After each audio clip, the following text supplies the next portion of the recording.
Okay, hello and welcome. Chris here, T Titan, and in this video I'm going to talk to you about some competitive advantages, some tips, tricks, shortcuts for Teespring and Facebook. And I haven't seen this information given out anywhere else, either online or offline before, so I'm really excited to be the first one to bring this info to you. But the reason that I'm doing this video now is because we are about to enter a huge opportunity when it comes to Teespring, Fabrily, and the wider clothing and t-shirt selling market. And the reason for that is we're about to enter the summer, so it's just been Easter, and that kind of marks in everyone's mind the beginning of the transition from spring to summer. And the reason that's relevant is because t-shirt sales are very seasonal. So you might remember last year, if you're around on Teespring, a lot of people made a lot of money last summer.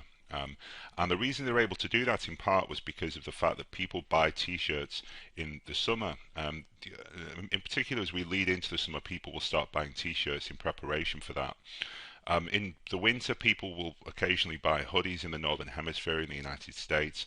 But I don't know about you, I've maybe got, 2 to 3 hoodies. I've got maybe 20, 30, 50 t-shirts. So just to kind of show you exactly what I mean in graph form, this is Alexa, and basically they're a website, a company that tracks traffic on the internet and tracks website visits and kind of gives you data and statistics on that. And you can see I've got the data on Teespring open, and you can see we've got a traffic graph. So the higher this number, the more traffic; the lower the number, the less traffic. And you can see that Teespring kind of peaked in terms of traffic around sort of Mayish of last year, and then has kind of dropped off. And then you can see that the summer ends, it just goes into free fall, kind of drops off, hits rock bottom around sort of November, has a bit of a peak for Christmas, and then kind of slowly is starting to build up. And then as we start to enter the spring, it picks up again. And what we're about to see is probably an even bigger spike than what we saw last year, because Teespring has grown, it's matured as a platform, there are more opportunities to monetize and make money. So you can see that the traffic that Teespring is going to get is just going to go through the roof, and the reason for that is because the size of the opportunity is just going to get bigger. So that's the first part of the opportunity. The second part of the opportunity is that through April and May we are going to see lower traffic on Facebook. Cheaper traffic on Facebook rather. And just to show you what I mean, this is a quote taken from Walker Williams, who's the CEO of Teespring. And you can see here, previously to this, he basically talked about how big companies on Facebook tend to spend a lot of their money at the end of the quarter. And so kind of towards the end of March, there was a lot of ad spend. It pushed up competition, pushed up prices. And then pretty much a week ago, he's basically said that sales are up 40% and that he's just going to continue to basically have very cheap Facebook traffic over the course of the next 3 months, basically. So when you put these two things together, which is increasing traffic, increasing opportunities because people are spending money on t-shirts again, and the fact that traffic is much cheaper, which is resulting in a spike of 40% in the space of a week. When we combine those two things, it's basically the perfect opportunity for us to dive in, refresh ourselves with Teespring and Facebook, and start profiting again. So the information I'm about to give you here is basically tips and tricks that you can use to turbocharge your t-shirt business. At this point you should know the fundamentals of selling t-shirts, but I am going to kind of quickly walk through those as well.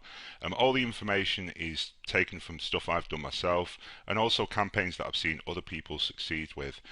Remember as well that I'm very focused on competitive intelligence. I see millions and millions of dollars worth of t-shirts each and every month, and so the information that I'm giving you here is essentially based on what is working.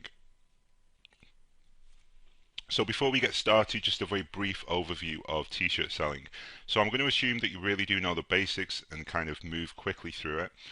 But the basic idea of selling t-shirts on Teespring or Fabrily is quite simple. Firstly, we choose a niche topic, which is the audience we want to sell to.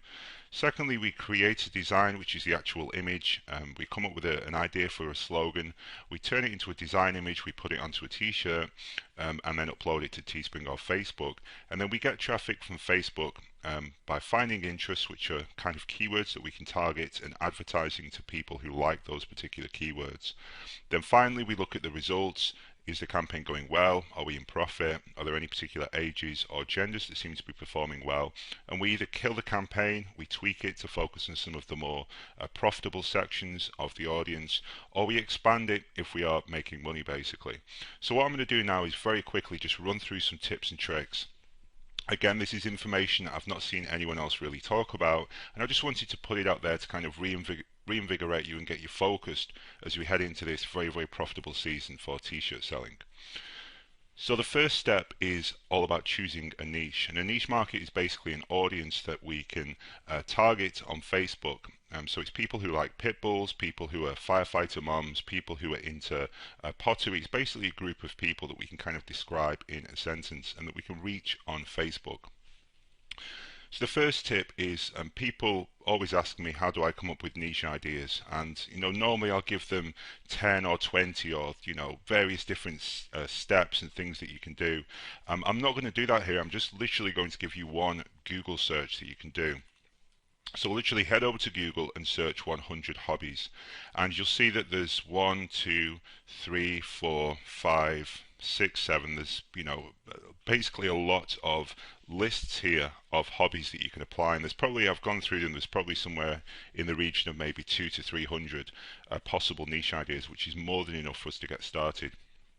Then what we want to do is to basically take the keyword that we get from these lists and enter them into Audience Insights. And what we're going to do is take this big list of niches and filter them down and find out which ones are likely to be good and which ones aren't. So let me just head over to this link here, which is the Wikipedia link. And you can see that it's broken down. We've got tons and tons: indoors, outdoors, collection hobbies, just absolutely tons and tons of these. But the next step we want to do is to take the keywords, so take cooking or cosplaying or couponing or croqueting or cryptography or whatever it is, and basically take that keyword and enter it into Audience Insights. And what we want to see in particular, the first sign that it's a good niche, is we want to look for a high percentage of older people. And this is a massive generalization, but generally the older people, the people who are at least sort of young middle-aged people, 30, 40, 50, those are the guys who are most likely to spend money. Very often you'll see younger people, 18-year-olds, 21-year-olds, 25-year-olds. They'll share, they'll engage, they'll comment on your posts, but they're less likely to buy for whatever reason. Either they don't have the money, or they're just less likely to purchase a t-shirt that you put up on Teespring. So the first tip is to go after the older people rather than the younger people. And we want to see if the niches we've got here, if they are focused on that older demographic. If so, it's off to a good start. If not, then it's one that we should ignore. So I'm just going to compare two audiences which I think are going to be good. The first one is this crocheting, and the second one is cosplaying. So I'll just go over to Audience Insights and just click in interest box and just type in cosplaying. Okay, so cosplays come up. We'll just go with the first keyword because that's generally the biggest. And if you look, you'll see that we've got this huge blue spike under 18 and 24, and almost no one appears after kind of the age of, well, really 34. So that's generally a very, very bad sign. It means the niche is very young. It's probably actually teenagers and young adults, and that's kind of not what we're after. Let's compare that though to a second niche, which is this croqueting niche. Which I believe has got something to do with knitting. So let's put croqueting in. Okay, so croquet has come up. We'll click on that. And you see we essentially have the polar opposite of what we had with cosplaying. So instead of a very young niche, almost everyone is centered around the older age. You'll also see as well that it's predominantly women, which is generally a good sign. Actually, women also buy, and it also makes it very easy for us to target because we know that we're only targeting women, so we can use pink colors, we can use words that may appeal to women more than men. It makes our targeting slightly easier as well. So just kind of from that one quick search, we found one good niche, which is croqueting, and one bad niche, which is cosplay. So we're going to ignore cosplay. We're going to focus on this croqueting niche, which seems like it could be promising. So the next tip is to look for high affinity scores, and I've been through this several times, so hopefully you're familiar. The way we do this is we click on page likes, we enter our broad keyword, click on page likes, scroll down to the page likes and arrange by affinity, and then we basically start to enter some of these terms. So I generally like to enter anything that's got the keyword in to start off with, just so I'm kind of focusing on that one direction. So Croquet World Magazine, yes, we'll add that one. Croquet Magazine, we'll add that one too. And let's start to add some of these which are still here. So free patterns, nope, not all of them will come up. All free, well, that's good enough. All free croquet, American's Yarn Store, webs, yep, okay. And what I'm going to do is, once I've entered a few of these, I'm just going to get rid of our original broad term, and you'll see that the audience will drop down to a much more manageable 300 to 350k. You'll also see that our affinity scores are now very, very high, 94, 93, 92, and they've also been reordered slightly, so we can now go in and enter some of these terms basically. So what we've done there is we've basically found a niche which is focused on older people from this Google search here. We've got very high affinity scores, and what we want to do now is to look for at least 5 good interests, ideally with an audience size of between 100,000 and 500,000 people. And the reason I say that is because we're going to be using Audience Intersect to really drill down and maximize our chance of profits. So if we look, then we now have 1, 2, 3, 4. It's kind of probably enough. I'm not going to spend too much time searching for more. But let me just try and put one more in, just so we've got our 5. So Yarn Company. So we've now got our 5. High affinity score. We know that it's focused on an older demographic, which is exactly what we want, and we've got an audience size of, within our range, 300 to 350,000. So at this point we've completed all of these steps, we've chosen our niche, we're happy with the niche, and we'll move on to the next step. So this is where we get into the meat and potatoes of the video, and really stuff that I haven't seen anyone talk about before when it comes to brainstorming designs. So the first thing that you need to do is to find a profitable design that's selling at least 50 units. The more recent the better. And what I've done as a kind of courtesy with this video is I've basically given you this spreadsheet here, which is a list of, I don't know, maybe 200 plus designs that are currently selling. So these designs are selling either now or the campaign ended like a week ago. And if you look at the total number, I think it's something like 37,000 sales, not just on Teespring, but you'll also see I'm gradually focusing more and more on Fabrily, and so we have some Fabrily results in there as well. Increasingly, Fabrily will become a bigger and bigger platform. And so what we want to do is to find profitable designs that are selling fairly well now. And what we're going to do with those designs is look to recycle them and reapply them to multiple niches. So we want designs that we can take from, let's say, the mechanics niche, and then apply to nursing, apply to doctors, apply to pharmacists, apply to basically any different sub-niche. And the more that we've got a template that we can reapply to different niches, the easier it's going to be for us to quickly scale, quickly test lots of niches, lots of designs, kill off the losers, and ride the winners and make money from the winners. So we only want text-only designs, and essentially what we're after is a word that can be replaced. So the most obvious example would be something like "Trust me, I'm an engineer." You could remove the word engineer, replace it with pharmacist. Trust me, I'm a pharmacist. Trust me, I'm a mechanic. Trust me, I'm a doctor, etc., etc. Then what we're going to do is we're going to ask our designer to create a design just like normal, but we're going to ask them to create it in a specific font. Then we're going to download the font and edit the design in a photo editing tool such as GIMP or Photoshop. And then we're basically going to be able to launch the same design to 10 different niches or more.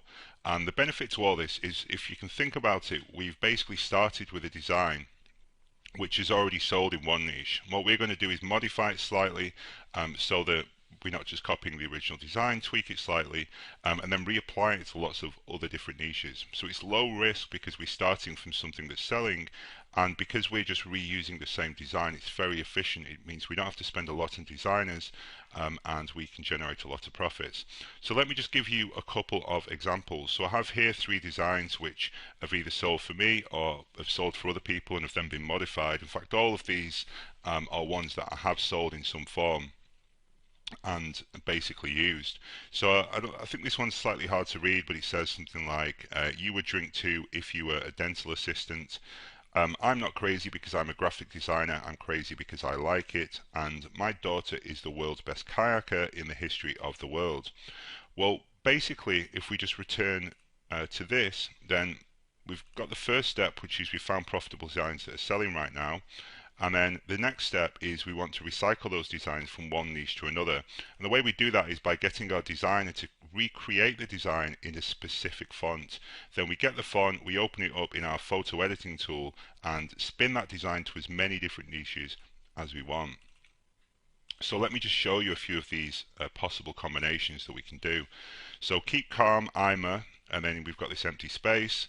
All I care about is empty space and like maybe 3 people. I'm a empty space, that means I'm cool, collected, passionate, crazy. I'm a empty space, same thing but just with a slightly different layout. I'm a engineer, mechanic, whatever. Save time, assume I'm never wrong. We've got that design I showed you a second ago there. You would drink too if you were a profession, if you were a mechanic, if you were an engineer. My daughter is the world's best whatever in the world. I just want to drink coffee, whatever, and take naps. I'm not crazy because I'm a whatever, I'm crazy because I like it. Ain't nothing prouder, tougher, stronger than a marine, firefighter, dog trainer, except his mom. So ain't nothing prouder than a firefighter except his mama. Okay. You'll notice if you look at the title, we've got the name of the font that was used. So this font's Montserrat. This font is Luckiest Guy. These are all names of fonts that you can go and grab for free, and then open this up and just type. Basically, open it up in GIMP or Photoshop and just type into the blocks here. And I'm going to give you these designs for free. By the way, this is something else that you'll get once you open this video up. Once you click on the link below the video, rather. I'm whatever. You can see the font is, there's 2 fonts here actually, Russo and Arvo. I'm whatever. This one's in 2 fonts again, Arvo and Pacifico, Anton and Alpha Slab 1, Droid Sans font, Amatic SC and Oswald font, Russo 1 font again, Bubblegum font, and Black Ops font essentially. And then what we can do is we can take those fonts and just open them up in our tool and edit them. So you can just give you a few quick examples here. You would drink too if you're a baller, if you're a mechanic. I can't keep calm, I'm a veteran, I'm a diver, I'm a surfer. If I can't take my guitar, I'm not going. If I can't take my plane, if I can't take my balls. So those are just a few quick examples and these only took me a few minutes to make, of us using this process here to very, very quickly create templates that we can then go back and basically apply to all of these different niches without us having to spend $5, $10, $20 each time to get a design. So we just create these templates just like this, create our templates and decide which one is going to work best with our particular new niche, and then just quickly spin it in our software for free, GIMP or Photoshop or whatever, and we are basically good to go. You can see here, this is like the fonts. This is like the Montserrat font. So essentially, if we wanted to edit this one here, I can't keep calm, I'm a whatever, then we would download Montserrat, we'd download either Photoshop or GIMP, and we'd basically be off. We'd just be able to get started. So it's a very, very powerful way for us to create designs without having to overthink things, and just basically for us to do it very cheaply, very efficiently, and without having to incur much expense. Now the third step is we've now created several designs, we've got several niches in mind, and we now need to get traffic from Facebook. So we've talked briefly about this before. We want to enter our broad keyword into Audience Insights, which we've done. Ignore any niches that seem very young, which we've also done. Visit top pages of matches and see what they like. I haven't shown you this. So basically, if we at this point we've entered a few different phrases here. We've got our keywords. If we click on page likes, and again arrange by affinity, and then essentially what we want to do is to just go to like one of the pages here, just right click and go to the page, and hopefully these guys are going to like something themselves. So okay, there we go, liked by this page. We essentially want to see what these guys like, because there's a good chance that if they like it, then probably it's going to be related to the niche. So let's try this one, universal yarn. That sounds pretty kind of targeted. So universal yarn. Nope, not all of them come up. That's okay. Let's try another one. What's this? Lace buttons. Let's try lace buttons. Nope.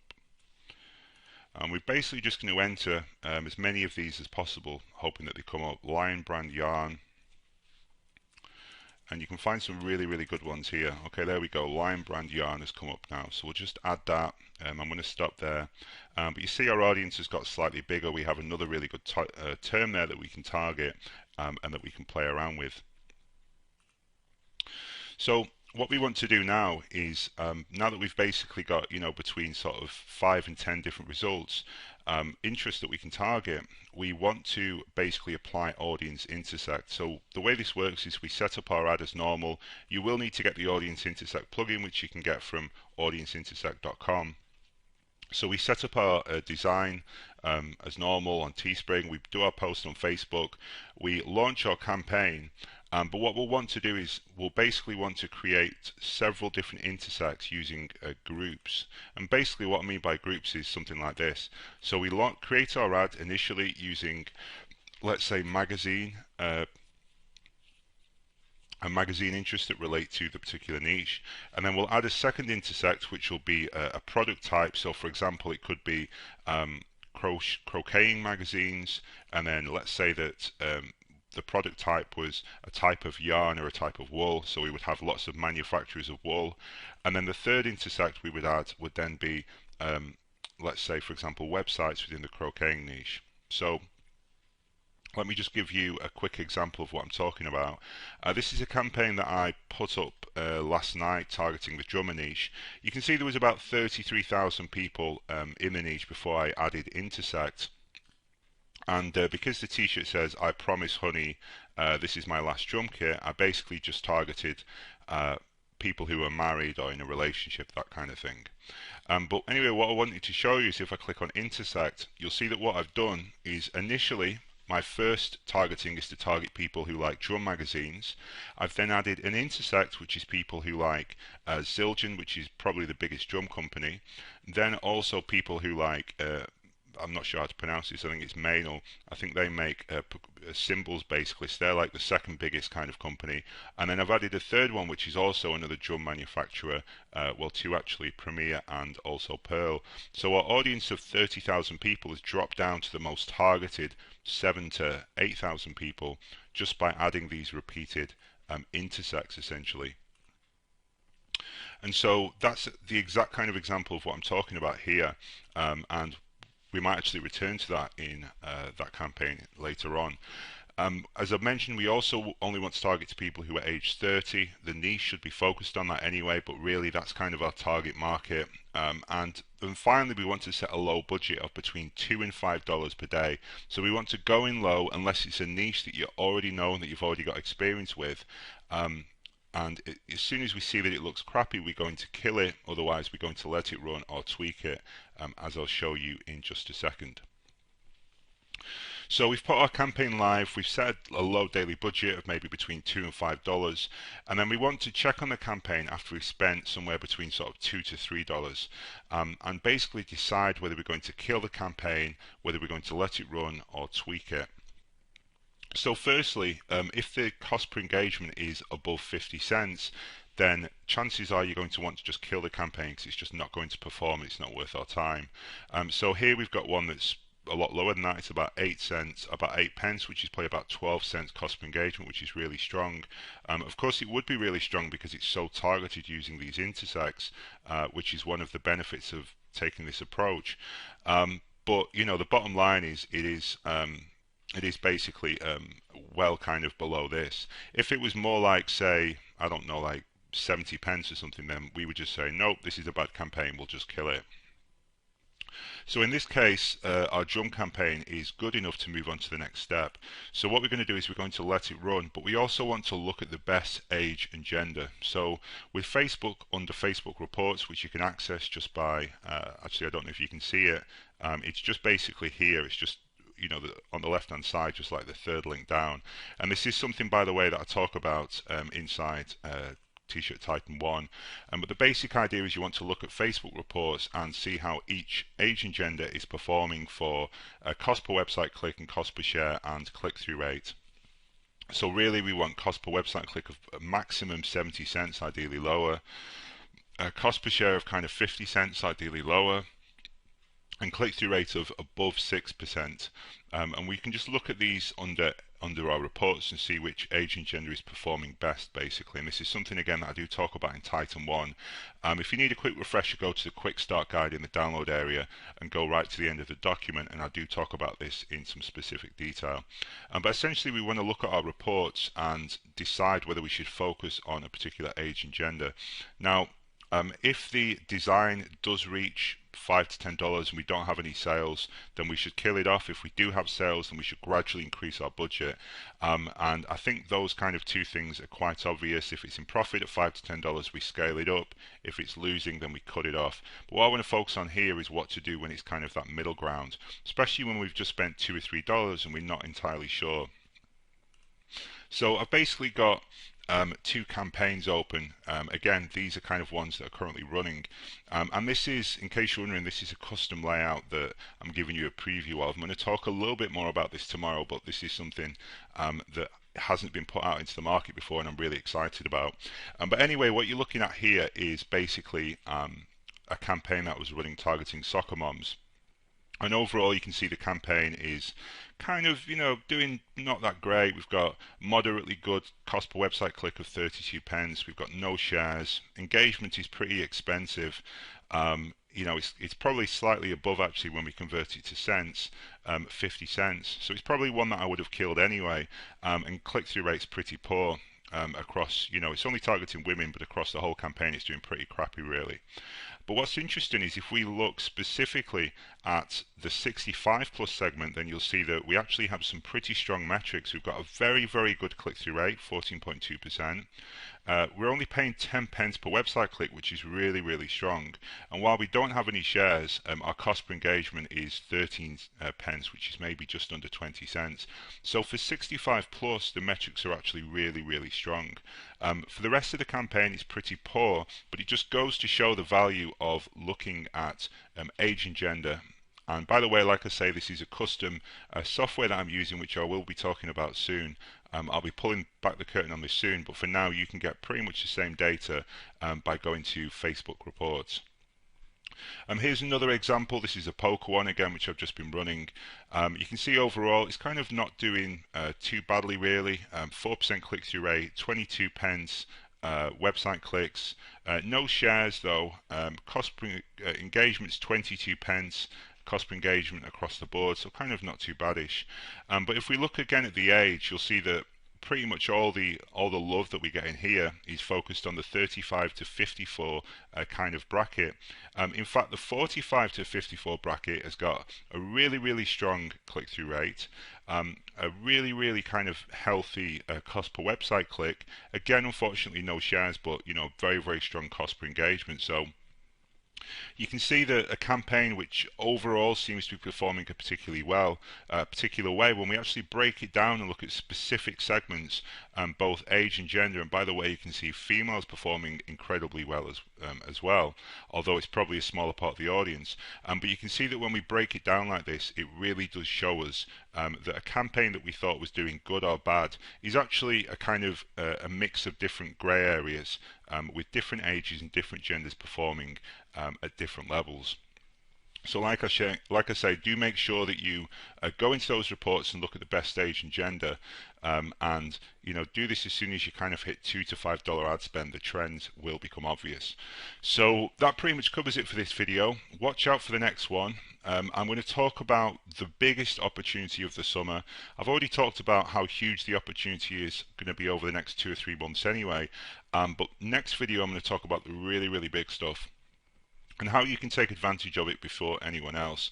I'm also going to give you some more free bonuses again that you won't be able to get hold of anywhere else, and plus also a special opportunity that I'm going to have more information on very soon, and it's basically going to automate everything that I've talked about today. So really excited to show it you. Any questions as always about the video or anything else I discussed here, please just drop me an email, hit reply. I do want to hear from you. But basically, that pretty much covers it, guys. So make sure you get started. It's a huge opportunity going into the summer. Cheaper Facebook costs and massively increased demand for t-shirts, basically. So it's pretty much the perfect storm for us. So please get started and start launching campaigns and taking action. All right, thanks a lot. Speak to you soon.